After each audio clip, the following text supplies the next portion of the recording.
श्रीराम समर्थ सुप्रभातम. हिंदू जागृती न्यास आणि श्री घंटाळी मंदिर संस्थांच्या प्रभाते मन या कार्यक्रमात अमृतापाध्येचा सस्नेह नमस्कार. श्री ब्रह्मचैतन्य महाराज गोंदवलेकर प्रवचने 27 ऑक्टोबर. परमेश्वराकडे कर्तेपण देऊन काळजी सोडून द्यावी.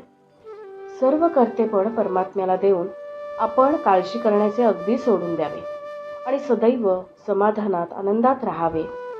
जे जे घडते आहे ते परमात्माच आपल्या हिताकरता करतो आहे आणि आपल्याकडून ज्या क्रिया होतात त्या आपण करत नसून परमात्माच करत आहे अशी प्रत्येक गोष्टीमध्ये आणि प्रत्येक क्रियेमध्ये जाणीव आणि भावना ठेवावी.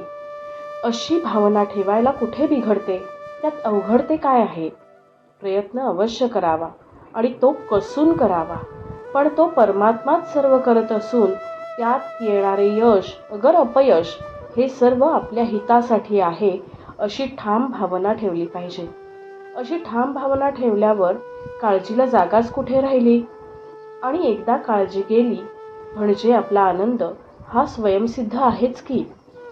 तो काही दुसऱ्याकडून कुठून मिळायचा नाही. आनंदाला ही काळजी झाकाळून टाकते. थोडक्यात म्हणायचे झाले तर असे सांगता येईल की मी पण म्हणजेच कर्तेपण परमात्म्याला द्यावे म्हणजे काळजी नाहीशी होते आणि निर्मळ आनंद उरतो. आणि अशा स्थितीत नामस्मरण चालावे. हेच स्वानंदात स्मरण होय. आपले कर्तेपण अपुरे आहे. ते आपल्या स्वाधीन नसून परमात्म्याच्या स्वाधीन आहे.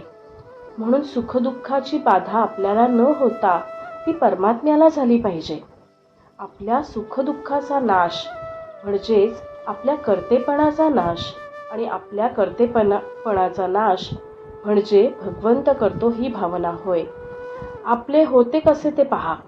कर्माच्या सुरुवातीला काळजी लागते. कर्म करत असताना काय होतंय कोणाला ठाऊक म्हणून काळजी लागते आणि कर्म झाल्यावर शेवटी अरे हेच का फळ मिळाले म्हणून काळजी लागते. याप्रमाणे काळजी करणाऱ्या मनुष्याला सुख समाधान केव्हाच मिळत नाही. काळजी ही वाळवीसारखी आहे. काही खात असताना तर ती दिसत नाही, पण कपडा किंवा पुस्तक खाल्ल्यावर मात्र ती दिसते. त्याचप्रमाणे काळजी आपली निष्ठा कमी करत असते. त्या अवस्थेत ती दिसत नाही, परंतु नंतर मात्र ती दिसते.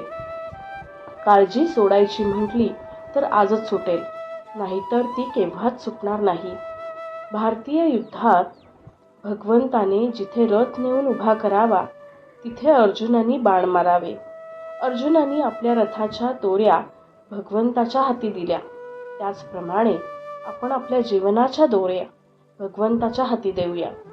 अर्जुनाच्या जागी एखादे बाण मारणारे यंत्र जरी असते तरी तेच काम झाले असते. तसे आपण भगवंताचे यंत्र बनूया. यंत्राला चालवणारी शक्ती आणि यंत्रांकडून काम करून घेणारी शक्ती म्हणजे भगवंत आहे. आपण आपल्या मालकावर पूर्ण विश्वास टाकून त्याच्या नामात राहूया. बोधवचन. आपला देह प्रारब्धावर टाकून साधकांनी मजेत त्याच्या सुखदुःखाकडे पाहावे. मंडळी, रामरायाचे आणि श्री घंटाळी देवीचे शुभाशीर्वाद तुमच्या सर्व कुटुंबावर अक्षुण्य राहोत ही प्रार्थना. जानकी जीवन स्मरण. जय जय राम.